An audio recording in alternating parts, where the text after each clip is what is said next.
Et coucou, j'espère que vous allez bien. On est le mercredi 20 août. Je vous avoue, je perds un peu le fil des jours, mais donc je voulais ouvrir directement un vlog derrière la dernière fois quand j'ai clôturé la précédente vidéo, et puis finalement j'ai fait d'autres choses. Donc je l'ouvre maintenant puisque j'ai un petit peu de temps et que surtout les retours se sont quand même accumulés, puisque je dois vous faire 3 retours lecture, mais j'ai finalement pas avancé à l'audio.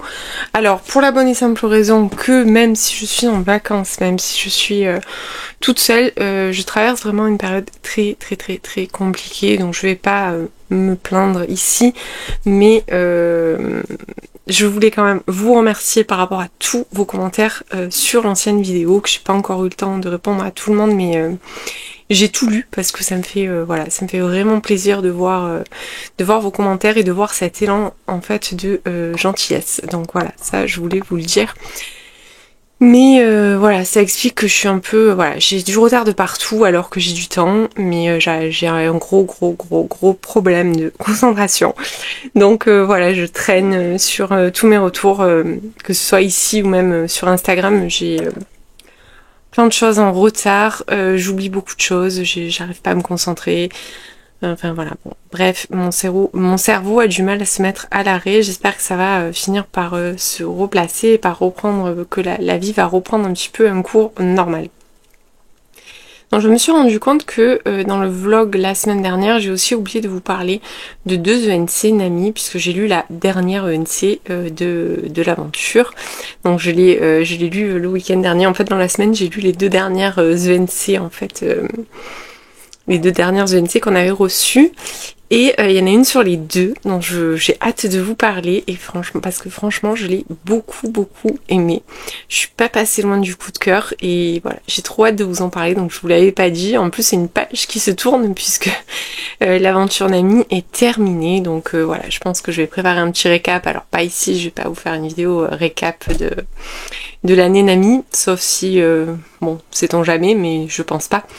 Mais par contre, je ferai sûrement un récap sur Instagram quand même, parce que voilà, il faut un petit peu marquer cette année qui a été quand même plutôt pas mal. C'était vraiment très sympa d'avoir toutes ces lectures en avant-première, de pouvoir découvrir un petit peu avant tout le monde. Et de pouvoir donner son avis, de retrouver son avis dans les livres. Enfin bon, bref, voilà. Franchement, j'ai beaucoup aimé cette année-là. Donc, je ferai un petit récap. Donc, on va passer... alors, je vais vous parler de ma lecture du moment, puisque j'ai commencé... Je crois que je vous l'ai montré dans le précédent vlog. Le manoir des filles perdues de Grady Hendrix, qui sort d'ailleurs aujourd'hui, si je dis pas de bêtises, aux éditions City. Alors je vous avoue que, vous savez, je pense que je vous l'ai déjà dit, mais je lis pas forcément les 4e de couverture, même quand je reçois les formulaires de service de presse. Je lis vraiment en diagonale pour savoir de quoi ça parle, et au vu du titre en général, soit ça m'appelle, soit ça m'appelle pas. Bon là je vous avais lu je crois la 4e, donc j'ai lu avec vous dans le vlog précédent, mais j'avoue que je m'attendais pas forcément à ça, et alors c'est pas du tout dans le négatif, hein, mais ici en fait on va faire la rencontre de Flore. Donc Flore est une jeune fille très jeune, hein, je pense que c'est vraiment une adolescente, elle doit avoir 15-16 ans. On est dans les années 70 aux USA. Alors pour moi les années 70 ça me paraît pas si loin que ça, puisque je suis née en 79, donc bon, je suis vieille, ok, mais quand même, voilà. Je suis pas un dinosaure non plus, donc voilà, ça me paraît pas forcément si loin que ça. Mais là, j'ai l'impression de lire quelque chose d'hyper arriéré. J'ai l'impression d'être passée carrément au début du XXe siècle, tellement on va plonger dans une ambiance. Ça me fait de la peine et ça me révolte à la fois. C'est-à-dire, on est vraiment sur ce sentiment de mélanger de peine et de révolte. Donc en fait, Flore se retrouve accidentellement enceinte à 15 ou 16 ans. Forcément, elle n'a pas de mari. Son petit ami, ben, je pense, voilà, ils sont jeunes tous les deux, hein, ils sont tous les deux encore au lycée. Et donc au début elle essaye de le cacher, puis quand évidemment elle ne peut plus le masquer, parce que forcément à un moment donné la grossesse on peut pas la masquer jusqu'à ad vitam aeternam, quand ses parents s'en aperçoivent, c'est la honte. Voilà, vraiment on est dans ce... pour moi les années 70, c'est pas si loin que ça, et j'ai pas l'impression, dans ma tête à moi, je pensais pas qu'il y ait cet effet de honte autant, en fait, que ce qu'on peut le rencontrer dans ce livre. Et en fait, au départ, elle va être exilée chez une tante, et finalement, là aussi, ça va pas. Donc, ils vont la mettre dans le fameux manoir. Donc, ça s'appelle Wildwood House. Alors, je me languis, j'ai pas lu encore. À la fin, je sais que l'auteur a fait... il y a un petit mot de l'auteur à la fin, dans les remerciements, où il explique, je pense, certaines choses. Et je me languis de les lire, mais je veux pas les lire avant, parce que je veux pas me spoiler. Mais j'ai hâte de les lire en fait, mais je pense que c'est tiré bien évidemment de faits réels, hein, c'est pas totalement fictif tout ça. Donc on va avec Flore en fait pénétrer dans cette maison où il n'y a que des jeunes filles qui sont touchées par la honte. Finalement elles sont enceintes sans mari et les parents les ont mises là en fait pour qu'elles mènent leur grossesse à terme, et après bien évidemment on donne les bébés. Il est hors de question qu'elle les garde et qu'elle repartent avec. Et je suis choquée. Alors, je suis choquée par ce comportement-là, en fait. Par le fait que ça soit autant...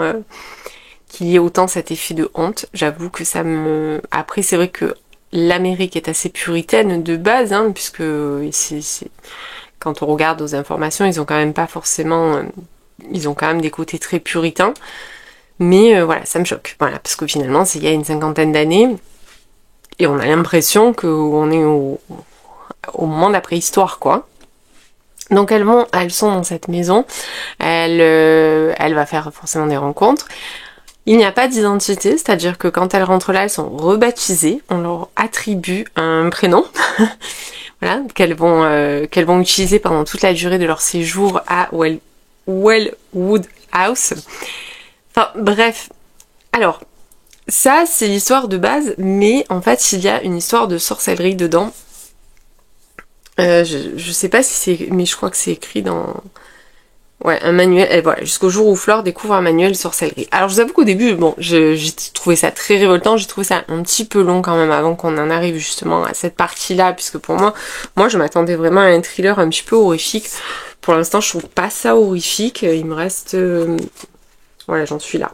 Il y a 2 marque-pages. En fait, c'est pas qu'il y a 2 marque-pages, c'est que j'ai relevé des petites citations qui m'ont fait tilter. Peut-être je vous les lirai d'ailleurs, parce qu'il y a vraiment des passages qui m'ont fait tilter, mais à la mort. Donc j'ai mis des marque-pages. Je vais mettre mes lunettes, je vais vous dire ça tout de suite, mais vraiment il y a des passages qui m'ont fait tilter, mais truc de fou, parce que je me dis, mais mon Dieu, on en est là. Donc là c'est... non, là c'est par rapport à la sorcellerie. Elle savait que les sorcières étaient méchantes. Elle savait au fond de son âme qu'avoir recours à la sorcellerie était mal. Et c'était là. Il disait qu'une fille de mon âge ne pouvait pas élever un bébé. Il disait que c'était pour mon bien, que je ne signais pas les papiers, que si je ne signais pas les papiers d'ici lundi, le juge me déclarerait inapte, et je resterais à l'isolement jusqu'à ce qu'on décide que je n'étais plus un danger pour moi ou les autres. Voilà, donc en fait j'avais lu déjà des livres mais datés de plus anciens, pas à cette période-là, qui avait... J'ai lu déjà des livres, notamment un chez Faubourg Marigny, alors c'était pas... Elle était pas enceinte je crois, mais enfin... C'était... que je vous dise pas de bêtises, en plus j'ai cherché le titre il y a pas très longtemps que je le trouvais pas. Je me rappelle plus le titre, j'essaierai de vous retrouver, de vous mettre la miniature. J'en avais lu un que j'avais trouvé déjà très révoltant à l'époque. Mais voilà, ça me traumatise. Bon, enfin bref, là on est dans le côté sorcellerie. Après on rentre vraiment dans ce côté un petit peu sorcellerie qui pour moi a un goût de vengeance. Mais je pense que ça va pas forcément très bien finir tout ça. Donc je vous dirai ce que j'en ai pensé à la fin. Pour l'instant... J'avoue que j'ai été quand même assez captivée par cette lecture, de par tous les sentiments qu'elle a générés en moi en fait, ce côté un petit peu révoltant, ce côté de se dire mais pourquoi ? Voilà. Alors ensuite j'ai lu Au-dessus des nuages de Catherine Cowles. Donc il est à paraître aux éditions EH le 27 août, donc il sort la semaine prochaine, donc... Ben, logiquement, il sera sorti quand vous aurez ce vlog, je pense, puisqu'on est à peu près, quoi, on va dire. Alors, J'ai beaucoup aimé cette lecture. On est sur une romantique suspense avec un small town, puisque ça se passe vraiment dans un endroit, dans un petit village, avec un enemy to lovers, une intrigue bien promenante, des secrets de famille, enfin c'est pas forcément des secrets, mais c'est une ambiance familiale assez plombante. On va faire la rencontre d'Everly. Donc Everly revient dans sa ville natale, qui est une petite ville, puisqu'elle a hérité en fait de la ferme familiale. Sa mère lui a légué la ferme familiale à son décès. Mais il faut savoir qu'Everly, ça faisait plus de 10 ans, je crois, qu'elle n'avait pas remis les pieds ici, et on comprend très rapidement pourquoi. Son père, en fait, son père était complètement détraqué, mais vraiment détraqué. Je vous avoue, c'était très malaisant. Il y a pour moi des passages assez malaisants. On va faire... après, je veux pas trop vous en dire parce que c'est pas dit dans le résumé, donc je veux pas vous spoiler, mais c'est hyper malaisant. C'est vraiment des modes de vie assez particuliers. Bref, son père était vraiment un grand psychopathe. Il avait enlevé une jeune fille qui, à l'époque, avait à peu près... le même âge que sa fille, bon elle avait 11 ou 12 ans, et sa fille l'a dénoncé en fait. Donc du coup elle a été un petit peu répudiée de la famille, mais on voit qu'ils n'ont pas le même mode de vie que nous. Hein. On est dans un système assez particulier qui m'a mis mal à l'aise personnellement, parce que j'ai toujours peur en fait de ces personnes-là. Enfin, bon, bref, je veux pas trop rentrer dans le détail parce que j'ai relu la 4e de couverture avant de faire mon retour pour savoir si je pouvais vous en parler ou pas, mais bon, c'est pas dit, donc voilà. Quand elle arrive, elle est bien évidemment pas accueillie à bras ouverts, notamment par Hayes. Donc Hayes, en fait, c'est le shérif de la ville, mais c'est surtout le grand frère de la petite fille qui a été enlevée par son père. Donc forcément, on est dans un contexte où ça part très mal. Alors, j'ai adoré dans ce livre le côté small town et le côté found family. Vraiment, il est génial, puisque on va voir comment les choses évoluent pour Everly, et ça, franchement, j'ai adoré. Deuxièmement, Everly, en fait, elle a l'intention, en fait, d'ouvrir sur cette ferme qu'elle a récupérée. Elle veut ouvrir un sanctuaire pour animaux, c'est-à-dire où elle va récupérer en fait tous les animaux qui ont été maltraités, tous les animaux qui ont eu des problèmes. Et ça, bon voilà, vous aurez compris, elle a conquis mon cœur. Elle est assistante vétérinaire, elle adore les animaux, elle s'occupe de tous les animaux en tout genre. Et franchement, voilà, rien que là, elle a conquis mon cœur. J'ai adoré l'intrigue. Pour moi, la romance est présente, puisqu'on est sur un ennemi sur Two Lovers, mais on est sur un slow burn, donc il n'y a pas vraiment de scène spicy, tout ça. Elle est un petit peu secondaire, pour moi, c'est vraiment l'intrigue qui a pris le dessus, et tout ce schéma familial, un petit peu, franchement, voilà. Bref, ça m'a perturbée, je vous avoue que c'était très malsain, ça m'a perturbée, j'aime bien, hein. Quand je dis ça, c'est pas négatif du tout, au contraire, c'est quelque chose que j'aime bien, c'est quelque chose qui m'a tenue en haleine. L'intrigue m'a tenue en haleine, puisqu'en fait il va y avoir des femmes qui... en fait il va y avoir des tentatives d'enlèvement sur des femmes, et de là va partir bien évidemment l'enquête, et voilà. Bon bref, je ne vous en dis pas plus. Franchement, je vous le recommande. Si vous aimez les romantiques suspense, ne vous arrêtez pas à la romance en fait, qui est pour moi, même si elle est présente, attention, je ne dis pas qu'il n'y a pas de romance, elle est présente la romance, mais je trouve qu'elle est très bien amenée. Ça va pas vite du tout, c'est super bien amené, je trouve que franchement ils étaient trop mignons, enfin moi j'ai beaucoup aimé. Donc voilà, si vous avez envie de tenter, n'hésitez surtout pas, il sort le 27 et moi personnellement je me suis régalée. Alors ensuite j'ai lu Cher Ella de Rebecca Yarros dans ma découverte. Comme je vous ai dit, je voulais absolument découvrir tous les livres de Rebecca Yarros, et je peux vous dire que celui-là, donc je l'avais acheté je crois sans lire la 4e de couverture. Mais c'est un livre qui a fait quand même pas mal de bruit, puisqu'il a été réédité là chez Livres de Poche. J'ai vu pas mal passer, je voyais beaucoup de retours très bons sur ce livre, donc je voulais absolument le découvrir, et c'est vrai que je l'ai acheté sans lire la 4e de couverture. Alors je ne sais toujours pas ce qu'elle dit la 4e de couverture, mais elle est loin de nous dire tout ce à quoi nous allons être confrontés dans ce livre. Donc, Cher Ella, en fait, c'est l'histoire d'Ella, on l'aura compris. Donc Ella en fait est maman célibataire de petits jumeaux qui ont 5 ans à peu près, je crois au début du livre, 5 ou 6 ans. Son frère est militaire, il est engagé dans les forces spéciales ou dans je ne sais plus quoi. Elle n'a plus de famille, toute sa famille est décédée, elle est toute seule, elle élève ses enfants toute seule puisque à l'époque elle était mariée en fait avec le père de ses enfants, mais quand il a su qu'elle était enceinte, il s'est barré, hein, courage Fillon. Il ne les a jamais reconnus, donc en fait elle élève ses enfants toute seule, elle a bien galéré, elle a repris un genre de centre, enfin de domaine où elle loue des bungalows, enfin bon. Bref, elle se démène avec ses jumeaux et avec son boulot. Elle va faire des échanges, en fait elle va échanger avec un militaire qui est ami avec son frère, qui s'appelle Kao. Elle, c'est comme ça qu'elle le connaît sous le nom de Kao.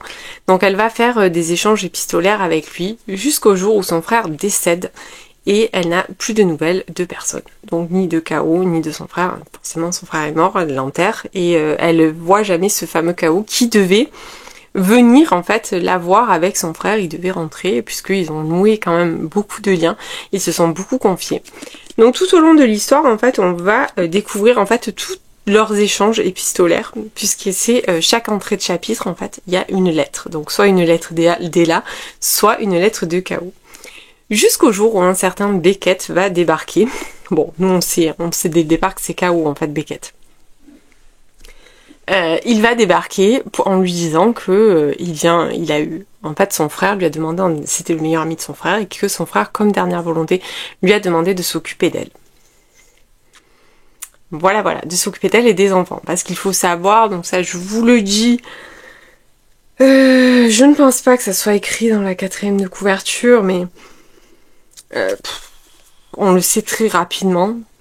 Un des petits jumeaux en fait est malade. Voilà. Donc je rentre pas plus dans le détail, mais il y a un des jumeaux qui est malade. Donc elle se débat en plus avec la maladie d'un de ses enfants. Alors, c'est une histoire qui m'a totalement brisée. Ce n'est pas moi qui ai fini le livre, c'est le livre qui m'a fini, mais littéralement. Je l'ai lu en même pas 48 heures. Voilà, je l'ai commencé, je ne pouvais plus lâcher. Il fait quand même presque 600 pages, je crois.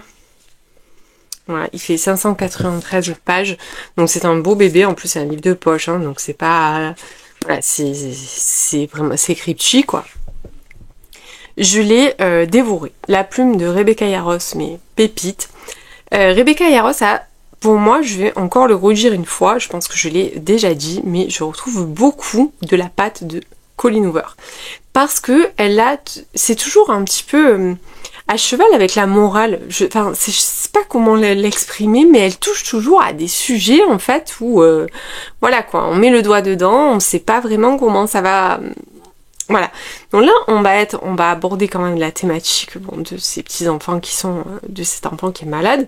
Donc ça, c'est déjà très important. Il y a une grosse partie de mensonge puisque Beckett ne lui dit pas qu'il est KO. Enfin bon, ça, voilà. Donc ça, je vous en dis pas plus, mais à mesure des pages, on va bien évidemment le découvrir.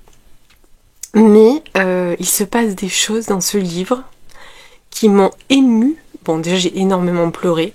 Vraiment beaucoup pleuré.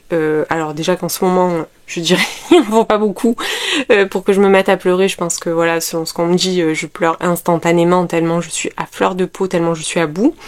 Mais là vraiment, ça m'a touchée, ça m'a brisée et à la fois, je dirais que c'est magnifiquement douloureux. Voilà, c'est douloureux mais magnifique.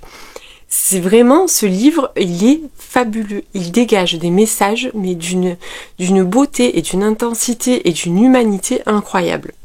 Voilà. Après, il faut être prêt, parce que c'est dur. Il y a vraiment des passages qui sont durs. Il faut avoir le cœur bien accroché, surtout si vous êtes une jeune maman, je dirais. Voilà. Mais moi j'ai trouvé vraiment cette histoire magnifique, voilà. Et j'aime de plus en plus en fait le côté militaire qu'elle apporte dans tous ses livres, finalement. Puisque dans tous ses livres, je parle pas de la fantasy puisque je n'ai lu que Four Wings et comme vous le savez, je n'ai pas poursuivi. Mais elle apporte vraiment cette touche militaire où on sent que voilà, elle maîtrise le sujet. Elle dit pas de choses totalement qui peuvent sembler pas possibles. Elle en parle vraiment de manière très cohérente, très concrète, et ça j'adore. En fait, je me rends compte que j'aime la romance militaire alors que c'est pas quelque chose que j'ai lu jusqu'à maintenant. Après, on n'est pas sur un champ de bataille là, hein, pas du tout, hein, pas à un seul moment. Mais j'aime bien ce côté où on sait un petit peu. que c'est dans l'univers en fait, voilà, qu'on le retrouve dans l'univers de l'histoire. Donc allez-y, je vais vous dire allez-y les yeux fermés. Maintenant allez-y en vous mettant, comme je vous dis, je vous mets en garde sur le fait que il y a des passages compliqués et que si vous êtes jeune maman, ça peut être compliqué vraiment. Mais vraiment, ce pépite. Et puis la plume de Rebecca Yarros, voilà, je ne comprends pas, je ne sais pas. J'ai pas dû lire au départ les bons livres puisque j'avais commencé avec... j'ai commencé, non pas avec Four Wings, en plus j'avais commencé avec une romance qui était parue chez Eden, qui m'avait pas plus emballé que ça. Après, c'est pas que je n'avais pas aimé, mais c'est que ça m'avait pas plus remué que ça. Et après, bon, j'avais lu Four Wings, là on est sur de la romantasy, donc forcément c'est complètement différent. Et ensuite, j'avais lu Toutes nos histoires infinies, où je m'étais quand même un petit peu ennuyée, hein, on va pas aller y aller par quatre chemins. Mais là, j'avoue que les 3 derniers que j'ai lus, donc que ce soit Toutes ces choses belles et précieuses, Lately Event ou Cher Ella, comment vous dire que je suis ressortie KO de ma lecture. Je n'ai pas fini le livre, c'est le livre qui m'a fini, donc franchement allez-y, foncez. Lisez-les. Et ensuite, dernière retour à la lecture que je dois vous faire, il s'agit de Dynasty Ariston, un héritier secret de Nanou AD. Pépite. Voilà. Pépite. Voilà, pour moi, ce livre, c'est cette romance. Alors, j'ai découvert la plume de Nanou AD avec Léonide Petrov, qui est une dark romance qui se passe en Russie. Vous l'aurez compris vu le nom, qui se passe en Russie, dans le milieu de la mafia, et j'avais adoré. Vraiment, j'avais beaucoup aimé, j'ai d'ailleurs hâte. Normalement, le tome 2 devrait sortir au mois de septembre, donc j'espère qu'il est maintenu parce que il a été déjà reculé 2 ou 3 fois. Mais j'ai beaucoup trop hâte. Voilà, j'avais beaucoup trop hâte d'avoir le 2e tome, j'avais adoré beaucoup de choses. D'ailleurs, pour moi, c'est une dark romance. Alors, certes, on est dans un univers très sombre, mais il y avait plein de touches que j'avais adorées, notamment le côté found family. Elle a beaucoup d'humour, elle place des petits trucs comme ça, c'est assez drôle. Et la plume fluide, addictive, entraînante, un sens inné pour nous faire passer des émotions. Donc, bien sûr, je me suis procuré celui-là et je l'ai lu. C'est un beau bébé aussi, hein. Et j'ai adoré.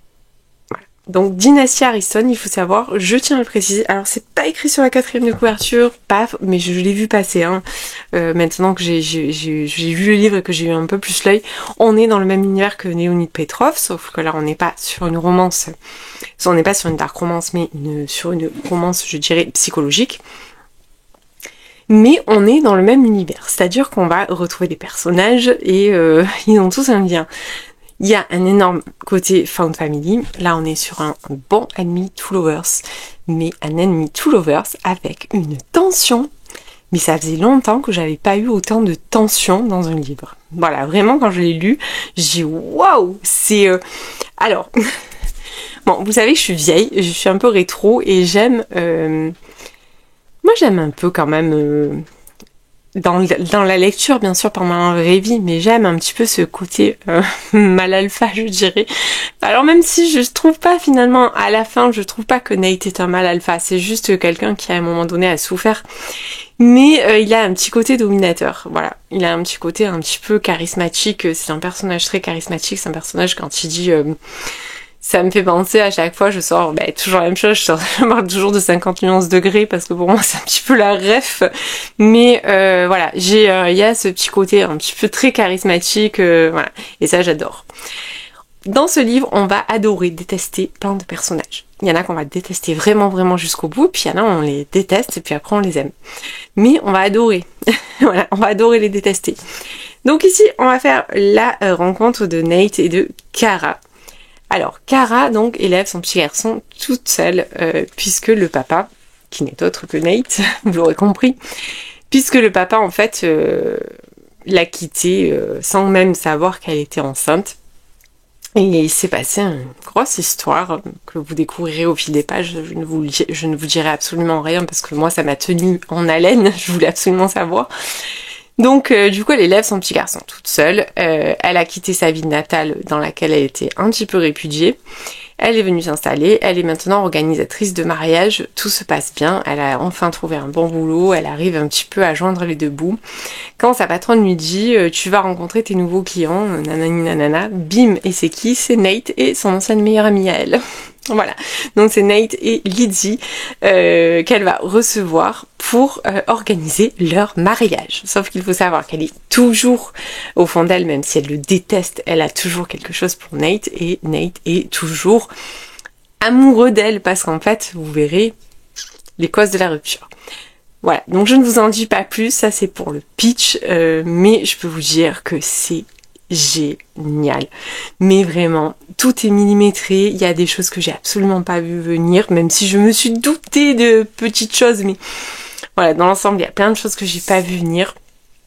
Je me suis régalée, je l'ai dévoré pareil en un rien de temps, parce que la plume de Nanouadé, ben voilà, elle a un truc spécial, je sais pas ce qu'elle met dans sa plume, elle doit mettre un petit poudre, je ne sais pas, mais quand on commence, on ne peut plus s'arrêter.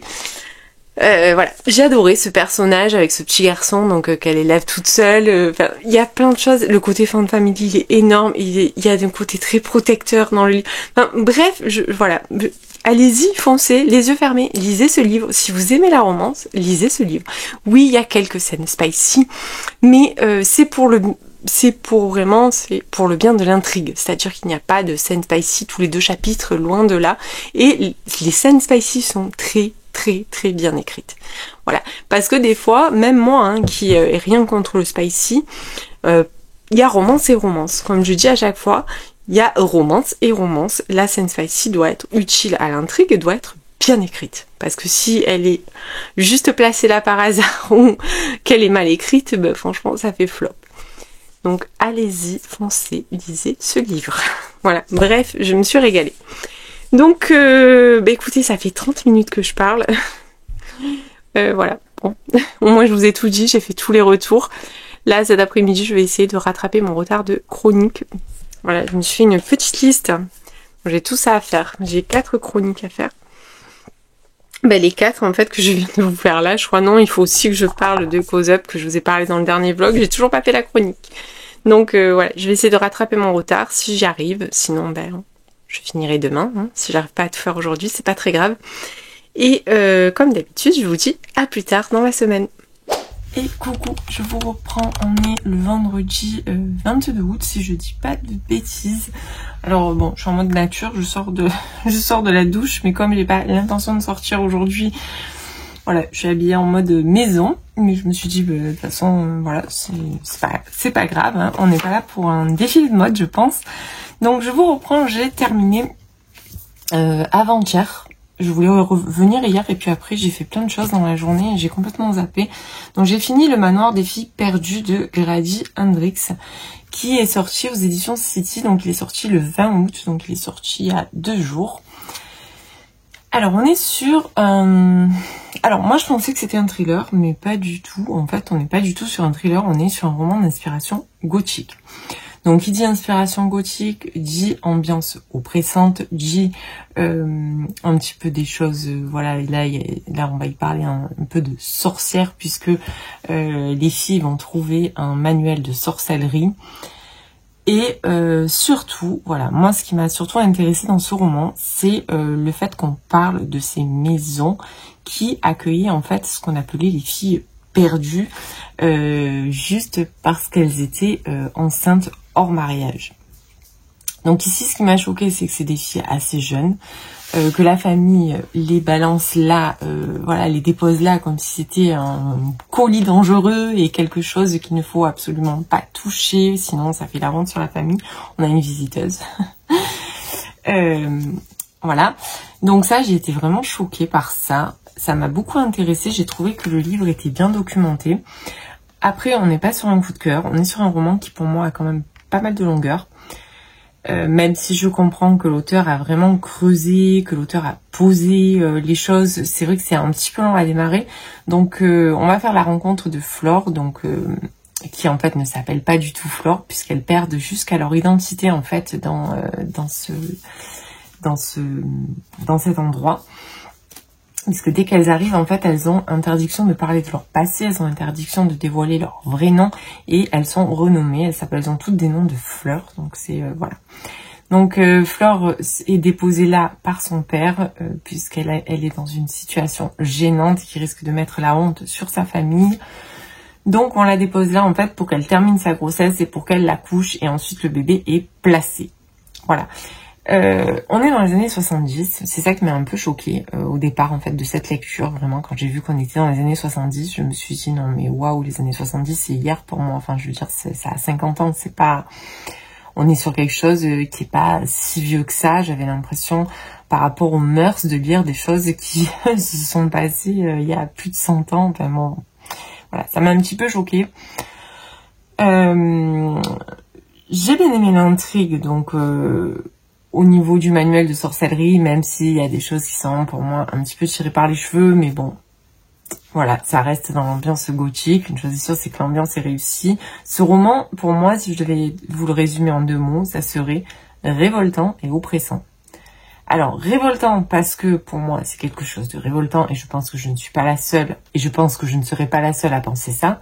Et oppressant parce que quand on rentre dans ce manoir, on a l'impression que ça pèse sur les épaules. C'est-à-dire que voilà, on a affaire qu'à des jeunes filles qui ont entre 15 et 17, 18 ans. Voilà, c'est des bébés quoi. Je veux dire, elles sont toutes jeunes pour avoir vécu ça. On va découvrir l'histoire petit à petit en fait d'autres filles qu'elle va rencontrer sur place.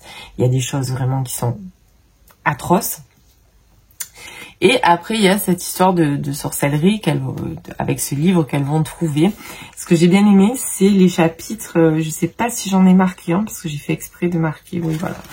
En fait, on a parsemé dans le livre des petites pages comme ça, où il y a marqué « Comment devenir une sorcière sans sas ». J'ai trouvé ça, alors en fait c'est le titre du livre et on a des extraits du coup des pages du livre et j'ai trouvé ça, voilà, j'ai trouvé ça plutôt sympa en fait. Alors moi ça m'a pas fait peur puisqu'il y en a qui disent, voilà, il y a marqué superbe, un roman à la fois effrayant, angoissant, beau et triste.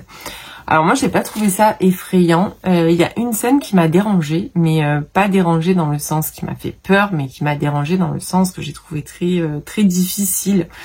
Voilà, je veux pas vous en dire plus, mais voilà, il y a une scène que j'ai trouvé vraiment très difficile liée à la condition bien évidemment de ces jeunes filles et liée à la condition de la femme. Voilà, c'est vraiment dans ce sens-là. Après, si vous avez envie de lire sur le sujet, franchement je vous le recommande parce qu'il est bien détaillé. Parce que voilà, c'est bien, on rentre vraiment dans cette chose-là qui est pour moi absolument voilà, révoltante. Et j'ai trouvé que c'était bien fait. Au niveau de l'auteur, après, je vous cache pas, comme je vous le dis à chaque fois, hein, il y a quelques longueurs qui parfois m'ont un peu voilà, pas fait perdre le fil, mais que j'avais envie que ça avance. Mais sinon, voilà, dans l'ensemble, c'est une bonne lecture. C'est une lecture que j'ai trouvée, comme je vous dis, voilà, ça m'a intéressée en fait de lire sur ça. Ça m'a intéressée de voir un petit peu, même si c'est romancé, bien évidemment. Mais, alors, si je dis pas de bêtises, j'ai lu la note de l'auteur à la fin et cet endroit a vraiment existé. Et puis de toute façon, ces endroits-là existaient vraiment. Ce n'est pas, on est sur quelque chose d'historique, on n'est pas sur quelque chose d'inventé. Voilà, donc si vous avez envie de le découvrir, il est disponible en librairie au prix de 20... Je vais mettre les lunettes. Au prix de 22,90 €. Et je trouve qu'il est parfait pour l'automne. Voilà. Bon, moi j'ai lu en été, mais quand j'ai lu, il faisait un temps automnal. Donc du coup, c'était totalement adapté. Voilà, c'était plutôt pas mal. Bon, voilà. Après... à vous de voir, mais franchement, voilà. Sachez juste que oui, il y a quelques longueurs, mais le sujet est intéressant et l'intrigue est plutôt sympa. Moi, j'ai pas trouvé ça effrayant, mais bon, après, voilà, après chacun voit midi à sa porte. Certains sont vraiment sensibles en fait à tout ce qui est. Alors là, il n'y a pas d'esprit, hein. On n'est pas du tout sur quelque chose où il y a des esprits, mais on est vraiment sur des expériences de sorcellerie. Donc voilà, moi, ça m'a pas effrayée, mais à découvrir. Ensuite, j'ai commencé Architecture of Love de Nina Lan à paraître le 27 août aux éditions EH au prix de, si je dis pas de bêtises, 18,50 €. Je vous l'ai présenté la semaine dernière, je crois, enfin dans le dernier vlog, je vous l'ai présenté puisque je venais de le recevoir. C'est mes premiers SP en partenariat avec la maison d'édition EH. Donc évidemment, j'ai été pressée de les lire. Donc j'ai déjà lu le premier dont je vous ai parlé en début du vlog. Et j'ai attaqué celui-ci. Là, on est sur une romance contemporaine. Pour moi, on est sur une comédie romantique. Une comédie romantique avec quand même des sujets un petit peu... avec des sujets importants. Notamment, on y parle du TDAH, qui est quand même quelque chose donc d'assez important, qu'il ne faut pas prendre à la légère quand... et on voit en fait que l'héroïne est vraiment atteinte de ce syndrome, là, côté où elle se disperse pas mal.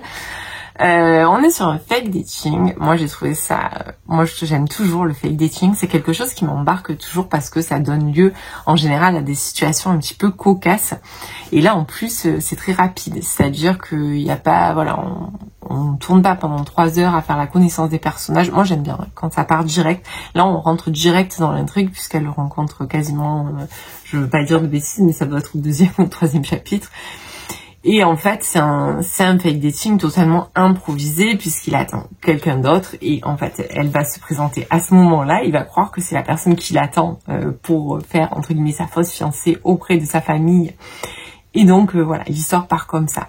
On est sur 2 personnages complètement différents. On est sur un garçon très réservé qui a des origines japonaises et qui porte vraiment sur lui, en fait, le poids de tout ça, le poids d'un héritage familial. C'est une famille riche, mais c'est aussi riche en traditions. C'est-à-dire qu'ils sont très... il y a plein de choses conventionnelles.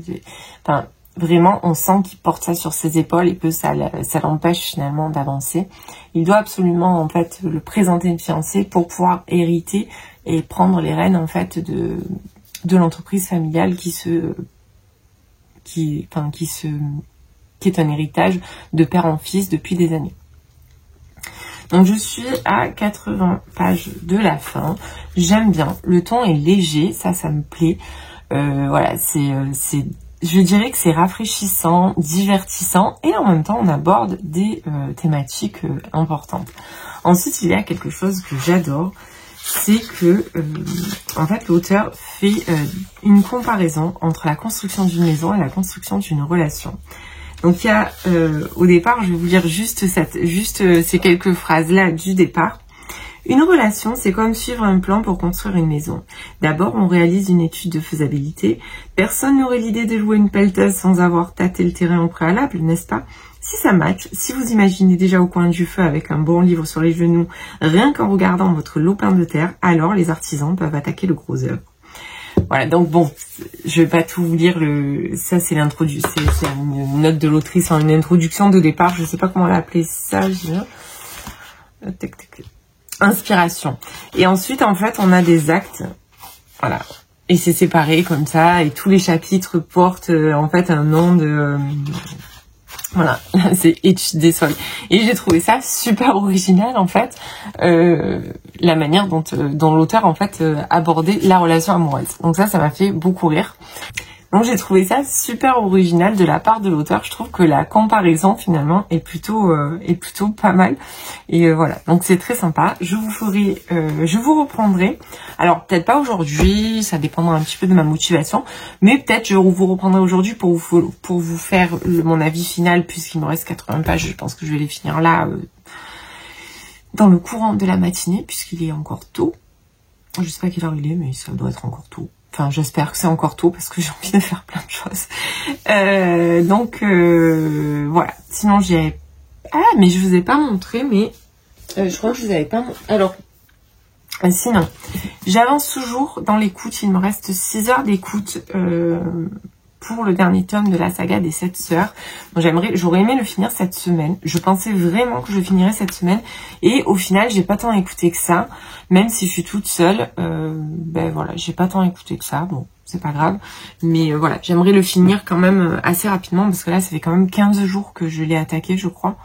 Un peu plus même. Donc bon, il faudrait peut-être que je le termine.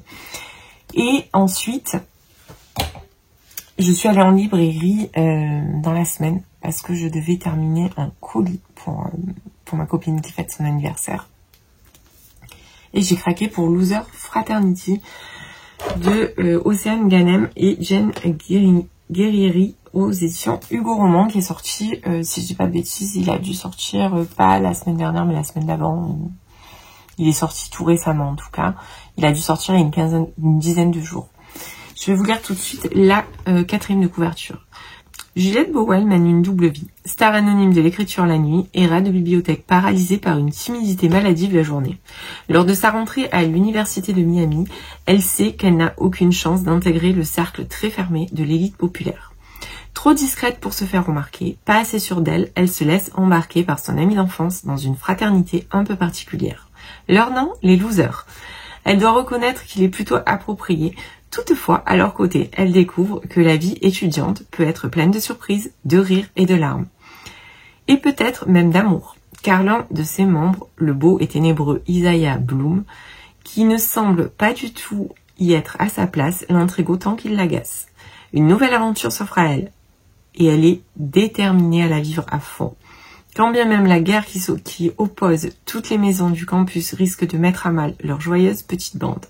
Pour une fois, la réalité sera-t-elle à la hauteur des fictions qu'elle écrit? Voilà, donc ça me tentait pas mal, je l'ai vu passer et j'ai vu surtout beaucoup de bons retours, en fait, de retours vraiment positifs.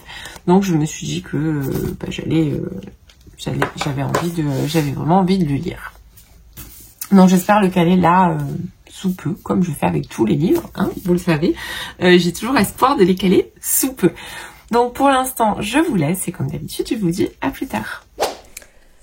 Je vous reprends, on est toujours vendredi, j'ai toujours ma tête de folle, voilà. Je vous reprends parce que j'ai terminé Architecture of Love de Nina Lan, à paraître aux éditions EH le 27 août. Donc je vais vous faire mon retour complet dessus et je suis allée à la boîte aux lettres entre midi et 2 et j'avais tout ça dans la boîte. Donc en fait il s'agit des parutions chez Addictive que j'ai choisi pour le mois de septembre. Alors déjà on va commencer par celui-ci qui s'appelle Lesson in the Faking de Célina Mahé. Alors franchement, non mais regardez-moi ce jaspage, je suis complètement fan. La couverture, en plus ils ont fait une couverture avec des rabats. Je crois que c'est la première fois chez Addictive que je vois ça. Je vois qu'il y a des choses dedans. Bref, je suis totalement conquise. Donc dedans il y a le petit communiqué de presse. Je vais mettre mes lunettes comme ça je vais vous lire la 4e.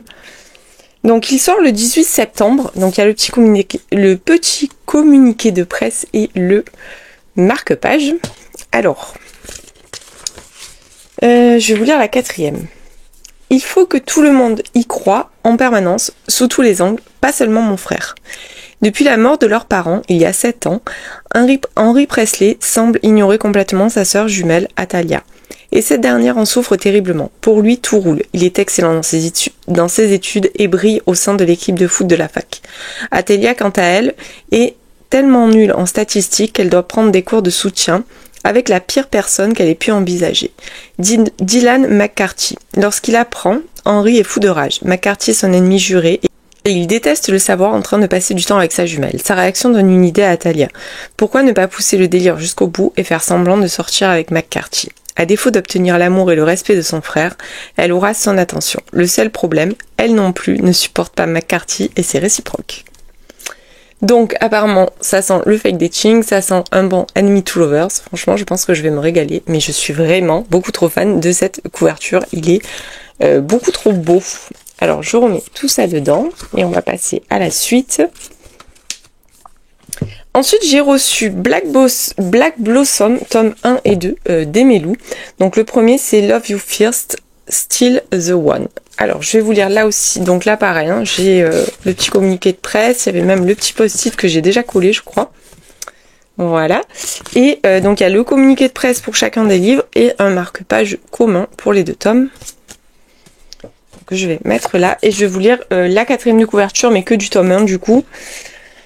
Colloque, partenaire de musique et bien plus encore. Harper Tate est en dernière année de l'Institut Evergreen et n'a qu'un seul rêve, que son groupe de musique, les Black Blossom, perce enfin. C'est avec cet espoir fou que les musiciens s'inscrivent à un concours organisé par le label de renom. Mais à quelques semaines du jour J, c'est la douche froide. Le chanteur du groupe se fait exclure et tous les rêves de Harper sont compromis. Alors quand un nouvel élève de l'école, Riley Sutton, devient son colocataire, le jeune homme voit le juste le voit juste comme un imprévu de plus. Sauf que Riley est chanteur à ses heures perdues, il pourrait bien changer la donne et bouleverser la vie de Harper à tout jamais. Donc apparemment c'est un MM. Je n'en ai jamais lu. Voilà. Donc j'avais envie de tenter pour la bonne et simple raison que c'est Aimé Lou et que jusqu'à présent j'ai adoré vraiment tous ses livres. Voilà. Donc voilà, je suis vraiment fan de la plume. Donc je me suis dit que c'était une bonne occasion de découvrir. Après j'espère vraiment que ça va me plaire parce que pour le coup j'ai demandé les deux j'ai demandé les 2 tomes. Donc on verra. Donc ça c'était pour ma petite réception. Et sinon, je vais vous parler d'Architecture of Love. Alors dans ce livre, on va faire la rencontre de Lexi. Donc Lexi, on le sait dès le départ, elle est atteinte de TDAH. Donc qui est une maladie en fait du trouble du déficit de l'attention et avec ou sans hyperactivité, qui est un handicap pas forcément toujours bien reconnu et surtout c'est un handicap invisible, c'est-à-dire qu'à l'œil nu on ne peut pas le voir sur vous, donc forcément c'est assez difficile à faire accepter, un petit peu comme les maladies invisibles, et je sais de quoi je parle puisque malheureusement j'ai moi aussi un souci de santé depuis 10 ans que personne ne voit, mais pourtant c'est parfois compliqué de le gérer au quotidien. Bon enfin bref, c'est pas le sujet. Donc on va faire la rencontre de Lexi qui vient tout juste de se séparer, qui a des problèmes dans ses études, elle passe une thèse d'architecture et voilà, ça se goupille pas super bien. Elle décide sur un coup de tête de partir en Bretagne rejoindre ses meilleurs amis et en fait elle va aller visiter un château. Et quand elle visite ce château, elle va faire la rencontre de Yann. Donc Yann, c'est le propriétaire du château. Il est moitié japonais, moitié français. Et en fait, le château est à ses parents. Et de là, en fait, Yann est à la recherche d'une fausse fiancée pour convaincre sa famille qu'il peut reprendre les rênes de la société. Et il va croire que Lexi est la candidate puisqu'il avait fait appel en fait à une agence spécialisée pour lui procurer une fausse fiancée. Voilà, donc c'est à la fois léger et en même temps ça aborde quand même des thématiques un petit peu fortes, comme le TDAH, c'est-à-dire vivre au quotidien avec cette maladie-là. Bon, personnellement, c'est une maladie que je ne connais pas du tout. Donc c'est vrai que j'ai découvert, que je connais de nom, mais que voilà, je connais personne qui est atteint de cette maladie. Donc c'est vrai que je connais pas forcément ce que ça peut impliquer. Donc effectivement, Lexi, c'est quelqu'un d'assez, on sent ce manque d'attention dans le sens où elle est un peu partout et nulle part à la fois. Elle oublie beaucoup de choses, elle est toujours en retard. Enfin, il y a plein de petites choses comme ça. Et Yann, lui, il est un petit peu grumpy quand même, il est pas super aimable, mais on sent après petit à petit on va gratter et on va découvrir en fait qu'il est surtout il est en train de crouler sous le poids des responsabilités que lui incombe sa famille, à savoir la reprise de cette société, à savoir toutes les traditions. Le Japon est un pays quand même très traditionnel. Donc tout ça c'est très très bien amené, j'ai trouvé. Après on est sur un fake dating comme je vous l'ai dit. C'est léger comme lecture, c'est vraiment la lecture sans prise de tête, c'est le fake dating par excellence avec tous les quiproquos qui peut y avoir, avec une petite intrigue dedans bien évidemment que je ne vais pas vous dévoiler parce que sinon je vous gâcherai la lecture. La plume est très fluide, franchement ça se lit super bien, c'est original, donc comme je vous ai dit tout à l'heure je crois quand je vous ai pris ce matin, j'adore la construction par rapport en fait à la parabole par rapport à la comparaison entre la construction d'une maison et la construction d'une relation. Je trouve ça, j'ai trouvé ça super original. Je trouve que ça donne vraiment un petit plus à l'histoire, cette construction de récit. Franchement, j'ai passé un bon moment. Donc, il sort le 27 août. La fin, bien évidemment, est toute mignonne. Elle est à l'image des personnages, vraiment des personnages qui sont vraiment totalement opposés, quoi. Je pense qu'il y a un petit trope, les opposés s'attirent dedans, en plus du fake dating. Donc franchement j'ai passé un bon moment. Il sort le 27 août si cela vous tente, n'hésitez surtout pas. En plus la couverture j'aime beaucoup, ça nous prolonge, j'ai l'impression que la couverture prolonge un petit peu l'été parce que moi personnellement j'ai pas forcément envie d'arriver à l'automne, mais je crois que ça vous le savez déjà si vous me suivez un petit peu. Donc voilà, ce sera tout pour aujourd'hui et je pense que ça sera tout pour ce vlog qui est beaucoup trop long. J'ai été beaucoup trop bavarde donc je pense que le montage va prendre du temps. parce que je pense que j'ai filmé beaucoup. Donc écoutez, si vous êtes arrivé là, jusque-là, que vous m'avez supporté jusque-là, je vous remercie. J'espère que vous avez passé un agréable moment. Je vous dirais de mettre en commentaire une petite rose comme cette couverture que je trouve trop jolie. J'espère que dans toutes les lectures que je vous ai présentées, il y en a certaines qui vous attirent et qui vous donnent envie. Et n'hésitez pas à me dire tout ça en commentaire et surtout n'hésitez pas à vous abonner si ce n'est pas encore fait mais que vous aimez bien mon contenu. Et moi je vous dis à la semaine prochaine.